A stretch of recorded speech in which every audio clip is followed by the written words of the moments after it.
All right, we're live on YouTube now. Wonderful. The time is 6:05. This is the City of Albany Board of Zoning Appeals April 6th meeting.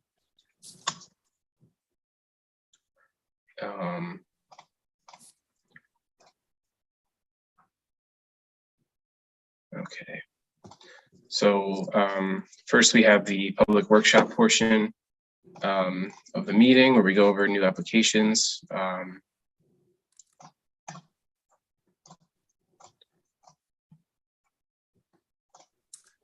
Yep, I believe we have two applications before us. Do you know if the applicants are on to kind of hear us go over these applications, or? I can see.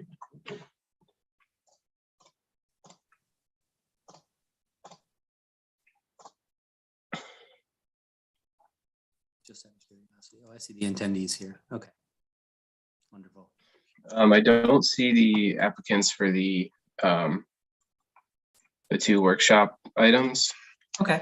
But I can, I'll give them, the link to the recording and any feedback that you guys have.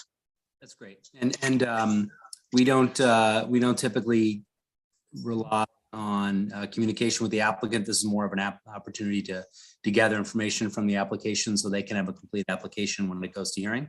So we'll certainly work with staff to make sure we're relaying the questions. So when they do present, we have a full application with all the supporting materials that we may need and that may answer some of our questions. So we do have two items on the public workshop agenda.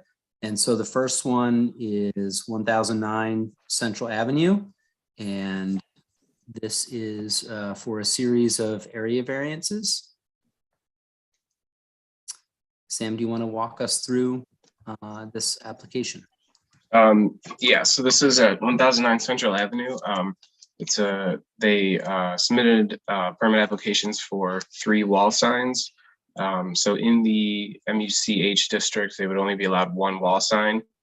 So it's a variance for the number of signs plus a variance for each sign because they're all too big.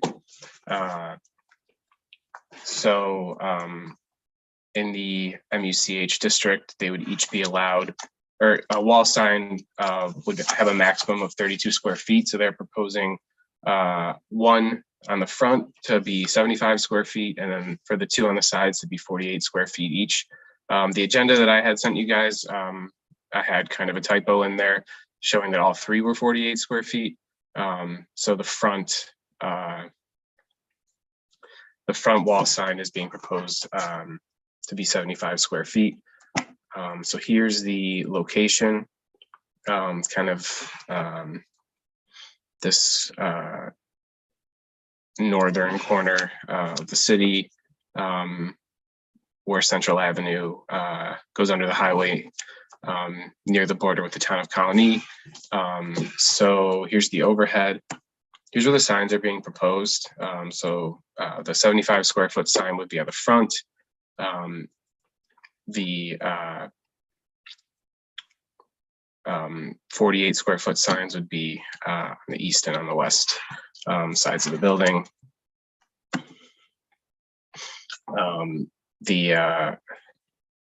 Here's the provision of the code that's in question right now, and that's that only 1 wall sign would be allowed in the MUCH district with a maximum of 32 square feet. So going through the 5 criteria for an area variance for consideration. So for the first one, whether or not this would produce an undesirable change to the character of the neighborhood. The applicant responded that the neighborhood is highly commercial and there are many signs in the area over 32 square feet and many businesses with more than 1 sign. For number 2, whether the benefits sought can be achieved in some other way. The applicant stated that this would provide good visibility, although they did say that alternatives could include 3 smaller signs. For 3, whether the requested variance is substantial. The applicant responded that the variance is substantial. However, the current signage within the area is very large. 4, whether the proposed variance will have an adverse effect or impact on the physical or environmental conditions of the neighborhood or district. And the applicant stated that there would be no negative environmental impact. And then 5, whether it was self-created. And the applicant responded that the former business at this location had 3 wall signs, and that there are many over 32 square feet on this stretch of Central Avenue.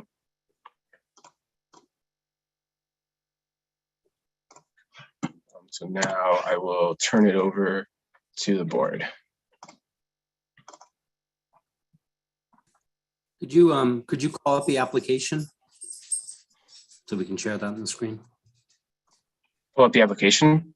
Yeah, are there Okay, yeah. photos of the building, that sort of thing? Yeah. Yeah, I just realized there's no photos of the actual sign in here. Yeah, so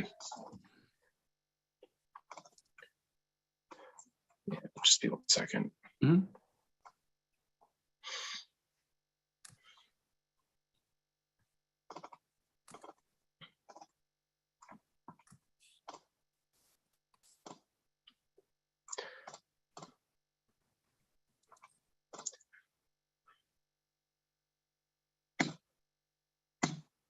So here's the front sign. You guys see that? thank you for calling that up. So we have it for the public joining us remotely. So this would be the 75 square foot proposed sign. And then this is the east side, which would be 48 square feet. And then the west side, which would also be 48 square feet.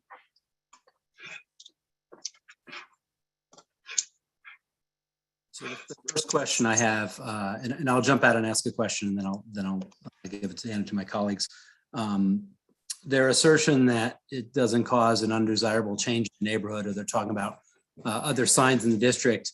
Hold on one moment, please. I'm sorry. The great thing about calling in from home. Okay, sorry. It would have bored him out of his mind to talk about signs, so his departure was inevitable. So the first question I have is if their assertion is that most of the signs in district are not compliant, do they have examples of signs that were granted a variance under the current zoning to be allowed? Certainly, we're talking about signs that are larger than what is currently allowed, but those were not allowed under the current zoning. So we're looking at the law as it is written today, not the law as it was written under the old zoning. So if the applicant has examples of other signs that were constructed that are larger than the allowable size, I think that would certainly help their application to make that case. But we're looking at the code, the law, and the code as it is written today. We're not looking backwards at prior code. So that's the first element. Would you want specifically the update in this past December or the 2017 update as well? Either deviation from the code as it was written from the signs that were constructed earlier. Okay.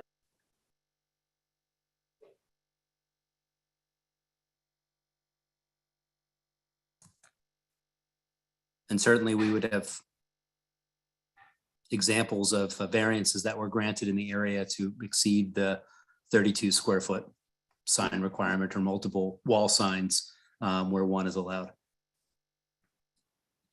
My other colleagues have questions?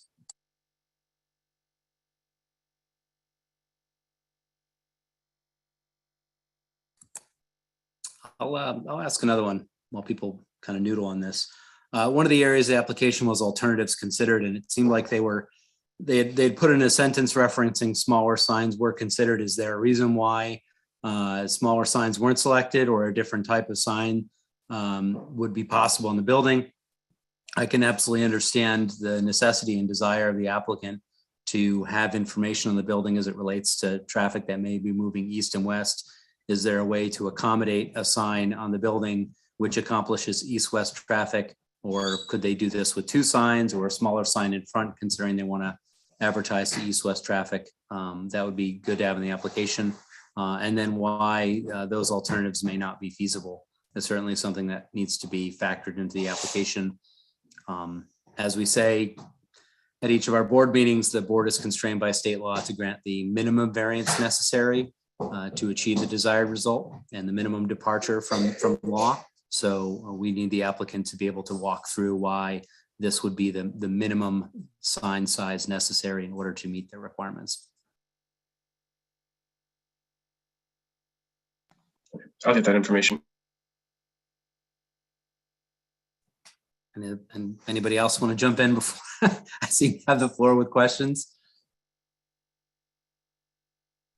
I'll ask another one. So just want to make sure, are these signs going to be illuminated? If so, what is the intensity of the illumination and what are the hours of operation or the hours the signs will be on?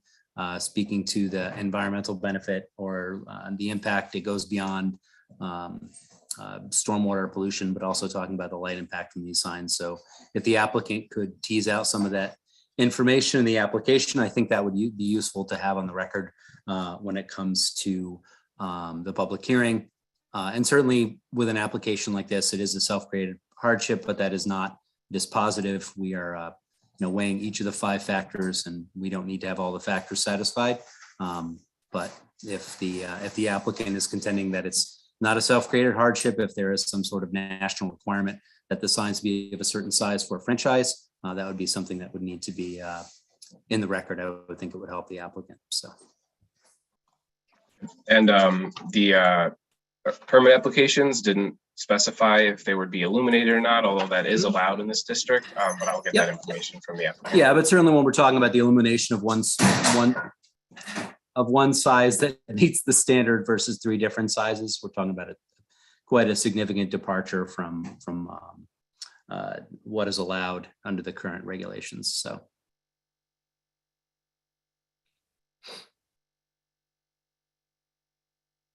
I don't have any additional questions. My colleagues might, so I'll jump to them.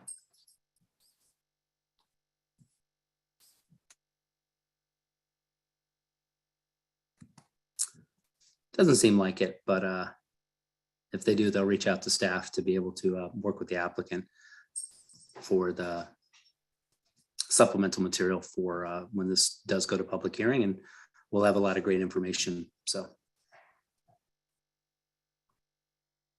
our next item is 253 New Scotland Avenue. So this is the mobile gas station, and the provision is to allow for the alteration of an existing non-conforming sign. So here's the location of the project, and the proposed sign is like, I don't know if you guys can see my mouse. It's right here in this bottom left corner of the site. So here's what they're proposing. So basically this analog price display would be replaced with this digital display. So going into, here's the provision of the ordinance. This is 375-506 5B, is that no structural alterations may be made to a non-conforming structure unless those alterations bring the structure into closer compliance with the USDO as determined by the chief planning official. So the reason that the sign is not in compliance is because it's too tall and it's too big. So going through the 5 criteria. So for number 1, character of the neighborhood, the applicant responded that the sign structure itself is not being altered, and the LED digits are replacing the current manual price digits, and that the size and footprint are similar to other fuel stations in the area. For number 2, whether the benefit can be achieved by some other method.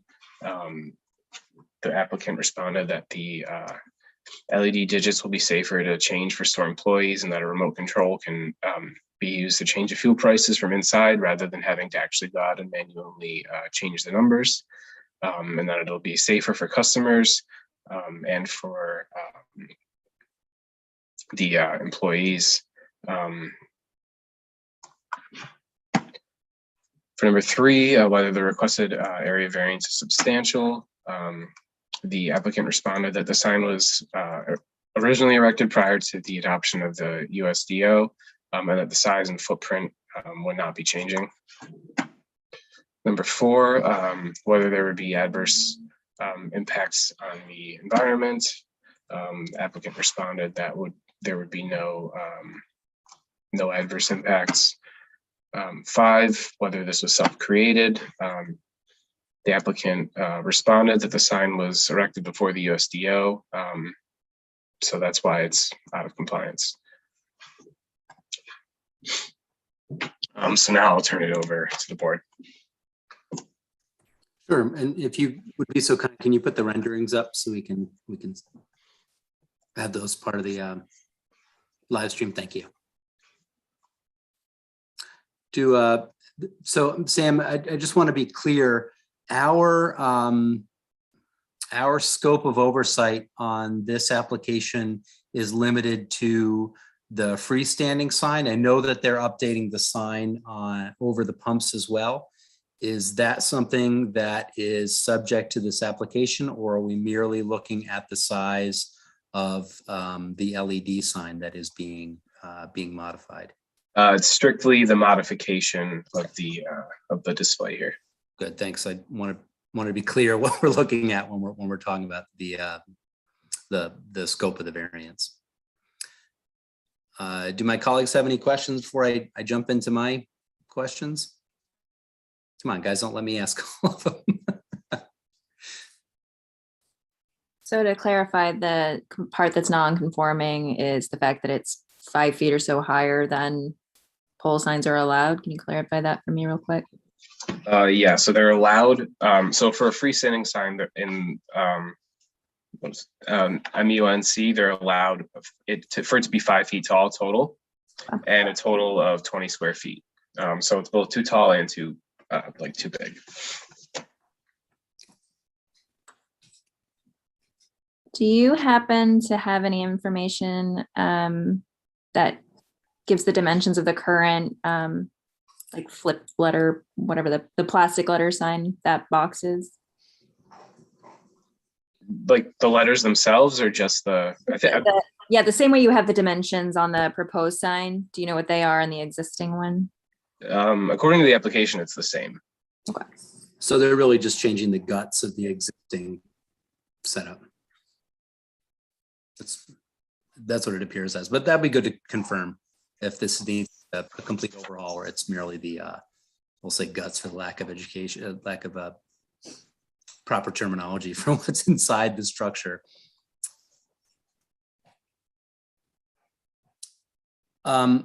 One question I have when we go to the regulation of modifying a non-existing structure, and then the board's requirement to minimize the variance, is if the applicant considered a smaller sign or something that would come into compliance, that would come closer to being in compliance with the USDO. In the alternatives considered, I understand their contention that having an employee go up and manually change the sign every day on a ladder is something that they're concerned about. But that doesn't speak to the alternatives considered on the sign itself, as far as being able to relay that information in a different manner. So alternatives considered should be really stronger in the application, speak to the sign, not the operations of the facility. And any alternatives considered.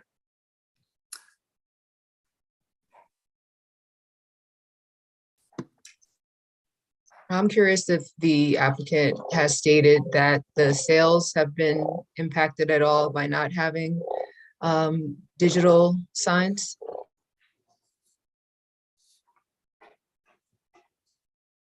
That's a good question. If there's other overarching reasons that may necessitate moving to a digital sign, that would be helpful to have as part of the application.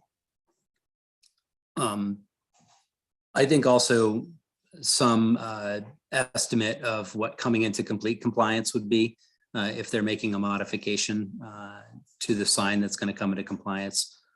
This is largely residential neighborhood that surrounds the gas station. So I wonder if they've reached out to the neighborhood association or any potential impacts as to modifying the sign to for the illumination aspects. I know that the current sign is illuminated, so I'm curious if this will actually reduce some of the light impact at that site when it comes to environmental impacts.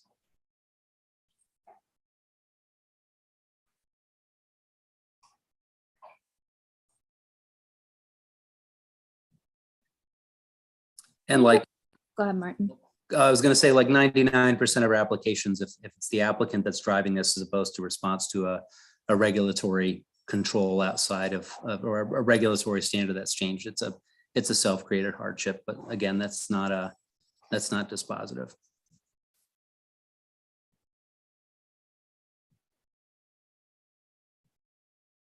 Paige, we're going to say something. Yeah, I wanted to, could you flip real quick to the slide where they were talking about other service station signs? Okay, yeah, I just wanted to check the language about fuel stations because I sort of think about this neighborhood as distinct, from something over on like Washington or Central. And so I'm curious about their definition of other fuel stations in the area along New Scotland or that sort of Pine Hills area. Yeah, that's a great point, because we should be looking at the district. If their contention is it's not like other gas stations in a highway district, those two districts aren't the same. Speeds are much lower, and so visibility isn't as much of an issue in this area. But that's really what their peers would be. That's a great point, Paige.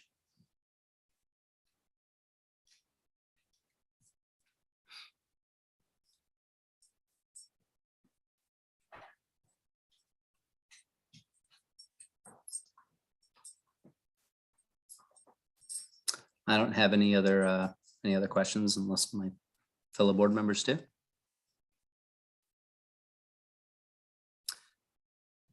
Sam, when would these be going to a public hearing, and we'll get a chance to discuss the applications with the applicants and have the public weigh in on these?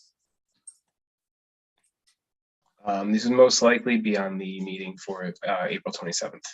Okay, wonderful.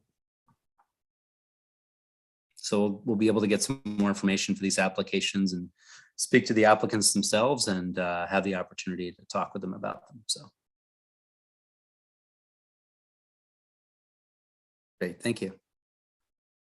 So unless we have any more questions about the applications in the public workshop portion of our agenda, I'd like to move into the public hearing portion of our agenda. For folks that are joining us remotely, this is a public hearing, so we will review the applications much in the same manner we did during the workshop, but the applicants will have the opportunity to discuss the applications with the board. We'll be able to, board will ask some questions of the applicants once we feel like we have a good bearing from the applicants as far as the information on those applications. We will have a public comment period. The public is invited to speak for or against an application or provide a little bit more information about them. We have 2 minutes for members of the public that wish to speak. I believe we have 3 minutes for elected officials that wish to speak who may be representing a larger constituency.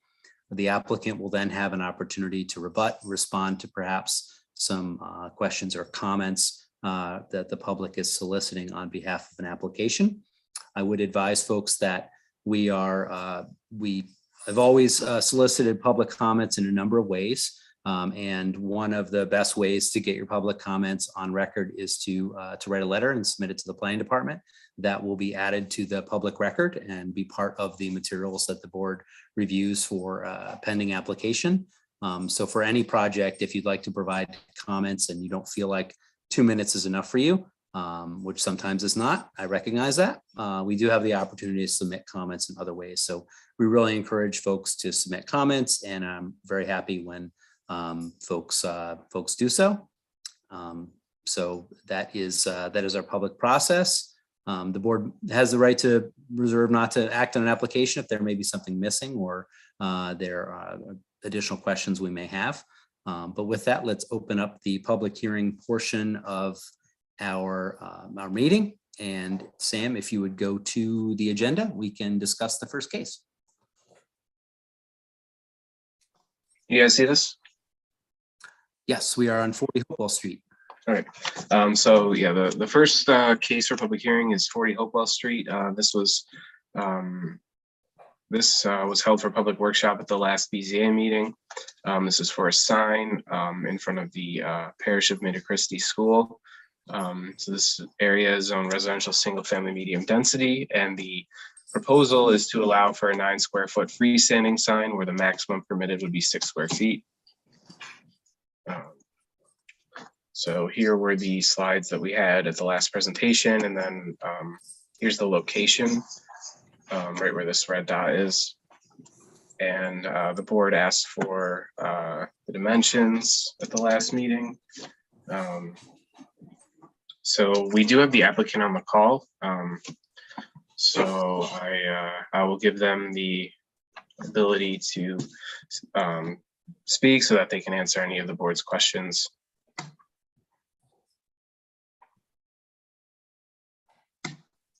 Wonderful. So the applicant that we have on right now is Darren Katz. Darren, you should be able to talk. I believe. Hi, how we doing? Hey, Sam, how's it going? We can hear you. Good evening. Mr. Katz, did you want to provide any additional information about the application before board members had any questions? I'd say to expedite the process, it'd be just probably quickest just to ask questions, and I can give answers as needed.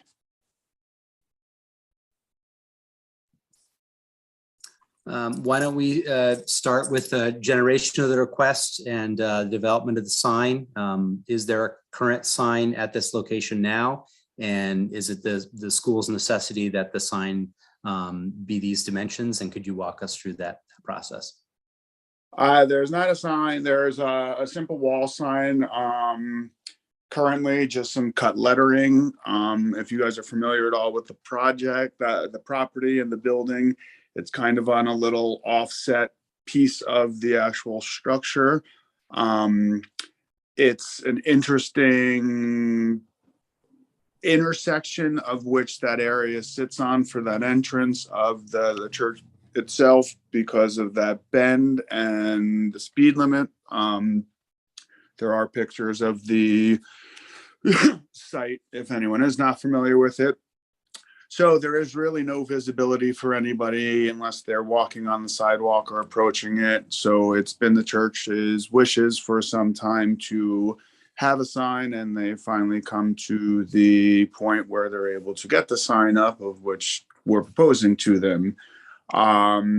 The reason we are really asking for only the 3 square foot difference in the ordinance for that is altogether it's safety and it's monetarily. I know when we did the workshop, one of the questions asked to us was the location, and I explained to them that there is set parameters as far as size of lettering on a sign, to speed limit, and 3 to 4 inches is the DOT recommended sign for 25 to 35 mile per hour zones. This is residential, and yes, it is a 25 mile per hour zone, but we all know that that is not always the followed speed.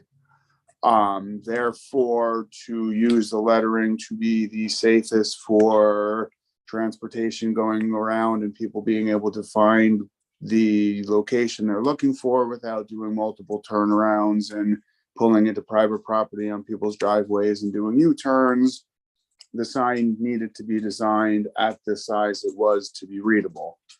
One of the board members asked why we could not move that sign closer to the road.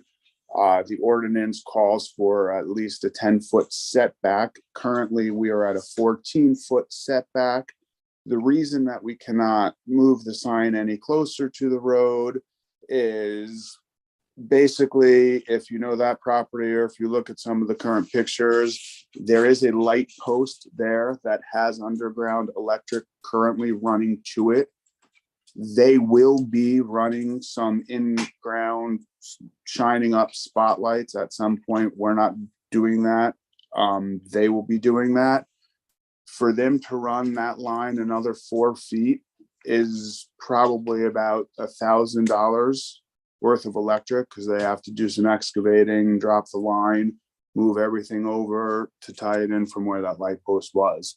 So for the sake of financial hardship, the sign is costing the church money as is. For them to have to put more money in just to adjust for 4 feet, I don't think is justified with any negative effect that 4 feet is causing, or would justify or fix if it were moved up.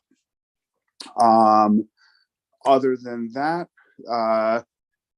this church has been part of this neighborhood forever. There's multiple properties in and around the main parcel that are actually owned by the church and utilized by the church as well. So other than that, if there's any questions for me, I'd be happy to answer those.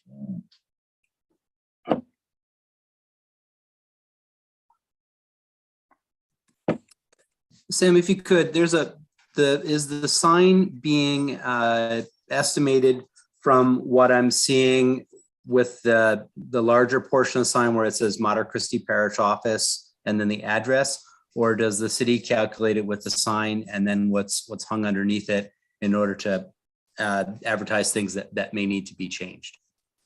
It's a total. Oh, that includes that portion at the bottom. This office closes on holiday. Yeah. Okay. All right. Just so we have some clarity on that.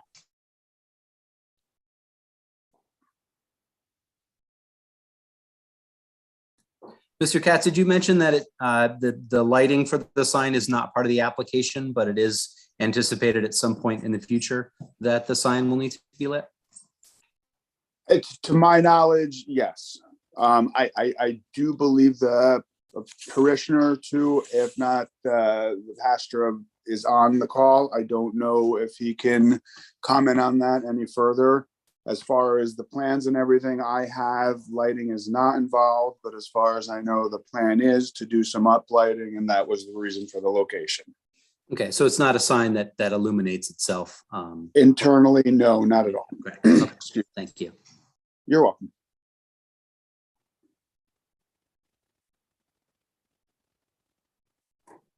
Do we have other questions from the board members?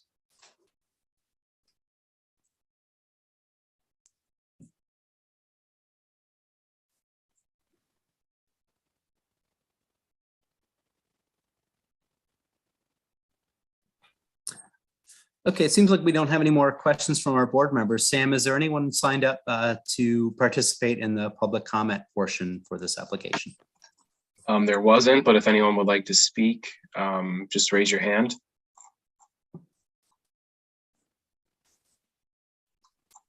Not seeing anybody.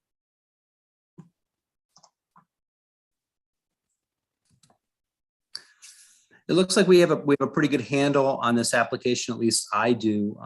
Do we have any wishes from the board members, or do folks want a little bit more time to consider the application?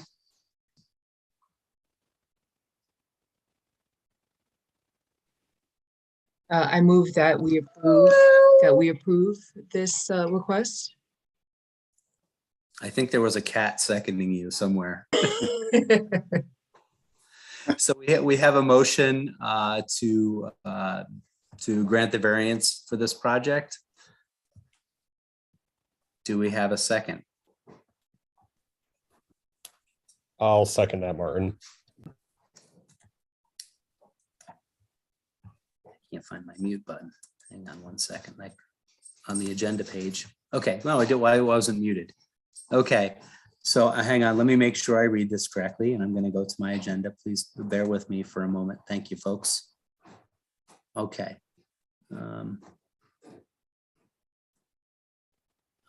Sorry, I'm scrolling here. Okay.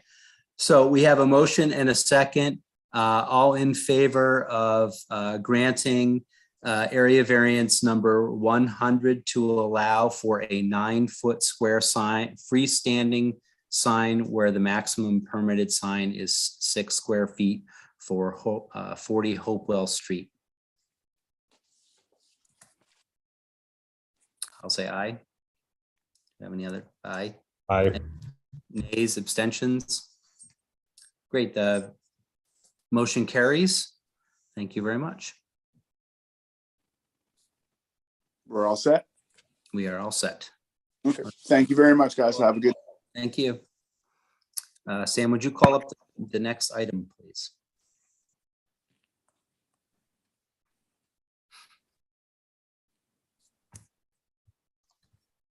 Okay, so this one has come before the board before, 82 Euclid Avenue, interpretation of the term grade as it applies to retaining walls.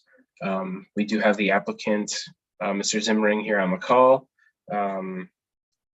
It looks like there were some revisions, so I'll turn it over to you, Martin. Yeah, Sam, I think what we want to do is let's give, I'm sorry, Mr. Zimring the opportunity to walk us through the application so that we get a good understanding of it. And then I know that staff, it's a challenge to an interpretation from staff. So if staff wants to discuss the reasons why this particular project was interpreted the way it was, then we'll have a better understanding of moving forward on the interpretation challenge. Okay, so Mr. Zimring, you should be able to talk now. Yes, can you hear me okay? Yep, we can hear you just fine. Thank you very much.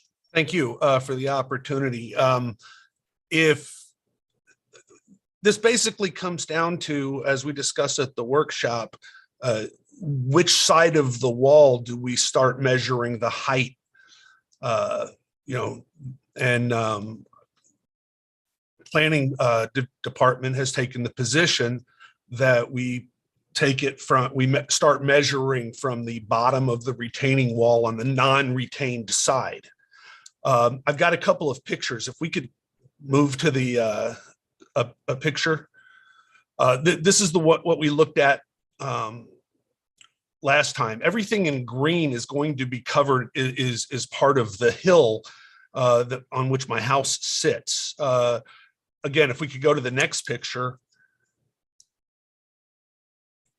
Right, I apologize for the mess, but we've been under a stop work order, and once we get this interpretation, we can finish this up. Nobody wants this mess cleaned up more than we do.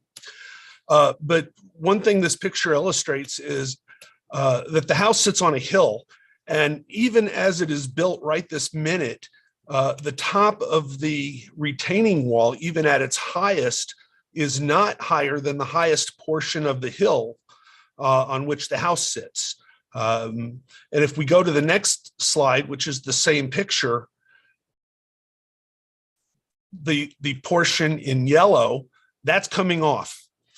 We had already agreed, we talked to Ms. Halloran, one of the building inspectors, and we have agreed to take off 2 courses of cinder block making up this retaining wall, which would essentially bring the top of the cinder block portion of the wall even with the hill that is our front yard. The next slide is a picture of it from the other side. Right. And what this does show, this shows a couple of things. Is one, the top of the wall as it's built now is not even taller than the front porch of the house. Which means, and I want to address a comment that Mr. Glass made at the public workshop. He talked about the effect that this retaining wall will have on the view from our neighbor's property. Well, without the wall, the neighbor would see our lawn, the top of our grass. With the wall, he will still see that. It will, no part of the wall will extend up more than 4 feet above the top of the grass. Again, the next slide is the last one I've got. It just again shows the 2 courses of cinder block coming off of the top. And then the other thing these pictures illustrate is if we apply the definition or the requirements of a fence to this retaining wall, one of the requirements is that a fence must be no more than 60% opaque. That gives us an absurd result in that the opacity would only be a view into what is already not visible, and that's the side of the hill. We are not changing the hill at all, and so we do intend, as it was in that very first picture, the hand-drawn picture, to put a safety rail on that, but that only goes 3 feet above the top of the retaining wall. So what we're asking is to not apply the requirements of a fence to this retaining wall because it's not appropriate, and measure the height of the safety rail we want to put on there from the height of the hill on this side of the retaining wall.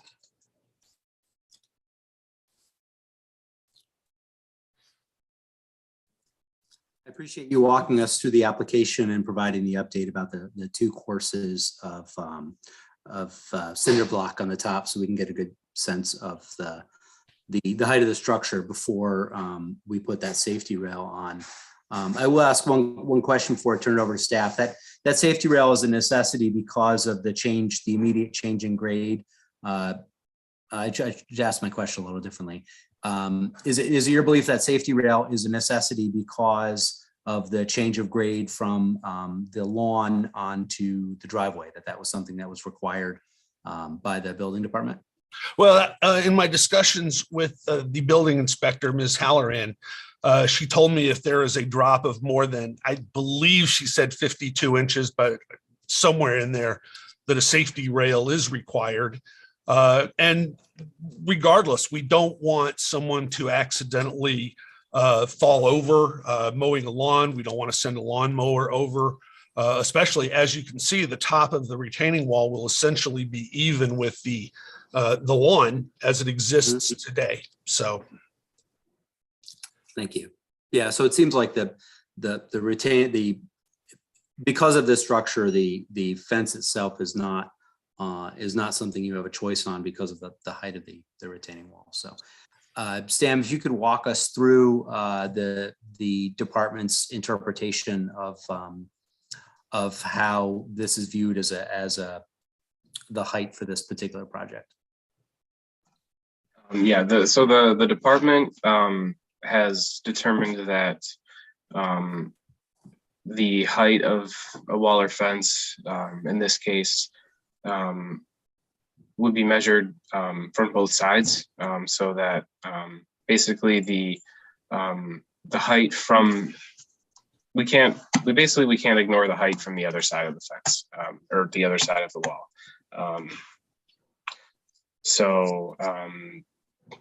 Yeah, that's pretty much it.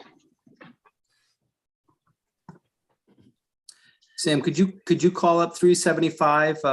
Love the way code is written. 375-406 8BIA. Could you call up the section of code that refers to this? You guys see that? Thank you. You're right. You were right there with me.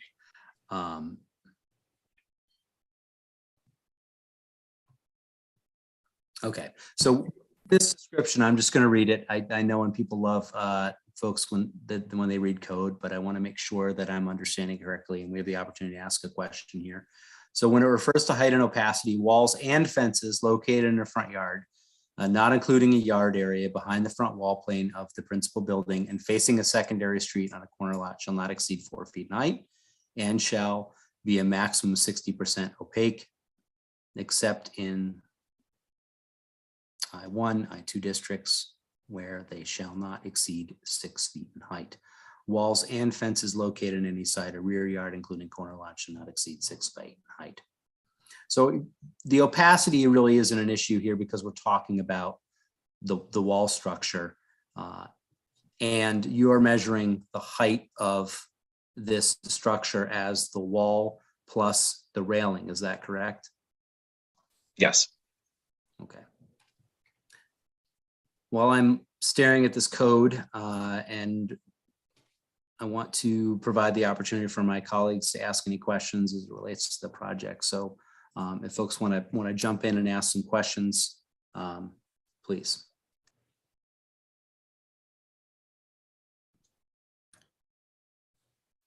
Just one quick question. With the change in, or the removing of, I guess I'll call them the levels of the retaining wall, do we know what the height of the wall will be with those levels removed?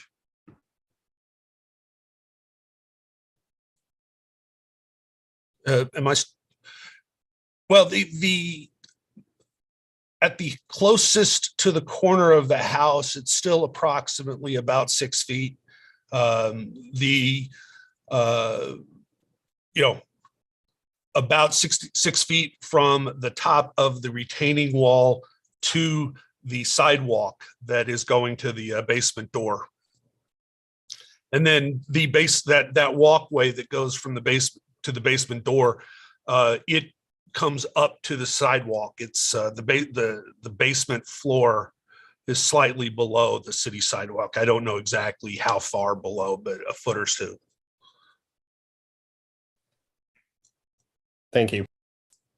But we are looking at a combination, the fence, viewing it from, I'm trying to get my bearings here, viewing it from the south, correct? South is Buckingham Lake side of the property? Correct. Okay, so viewing it from the south, the combined height of the wall and the fence will be above 6 feet. Yes. Okay. But I would point out, when the term grade and finished grade talks about the front plane of the building, and on the south side of that retaining wall, there is no building. That's just sidewalk. And again, it would be impossible to meet that 60% opacity or maximum of 60% opacity with any kind of a retaining wall. And retaining wall does have a separate and distinct definition under the city code of Albany. It's not necessarily in the USDO, but there is a Albany city code that defines a retaining wall. And so by applying the requirements of a fence to a retaining wall, you can't really reconcile those two provisions. Sam, is the city applying the variance to the total combined height of the retaining wall and the fence in its interpretation here? Yeah, it's the total combined height. Thanks. And just a couple of notes for the record. This would be a type 2 action under seeker with no further review required. And that the provision of the USDO that's being called into question was renumbered on December 20th, 2021. So this, and since the application was filed prior to that date, the original provision was 375-406 8B 1A, and then now it's 375-406 7C1.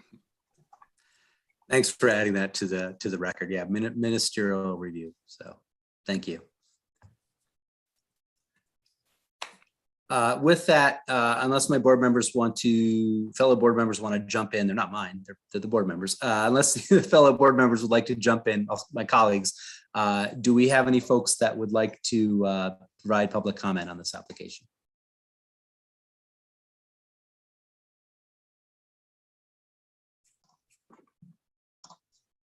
Nobody had signed up, so if anybody wants to speak, please raise your hand.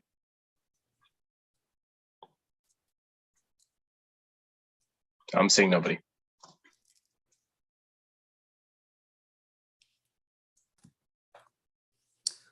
Thanks, Sam. I appreciate the opportunity to see if there's anybody from the public who wants to speak. I'll just say personally, I'm inclined to view this as a situation that is more appropriate for a variance rather than an interpretation, given that the city's view of this, and I'm inclined to agree, is that the height of the structure is both in play on either side. And so from the south, the height of the wall and the fence is in excess of the city's maximum allowance.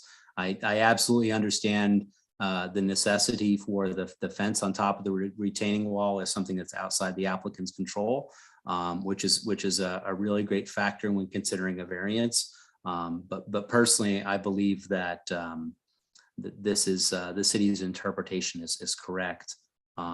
So I'm going to make a motion to uphold the chief planning official's interpretation of the term and grade for this project and how it relates to 375, formerly 375 406 8B1A of the city's code, recognizing the fact that it may be renumbered, and I don't have those numbers on the top of my head. I'm not that skilled.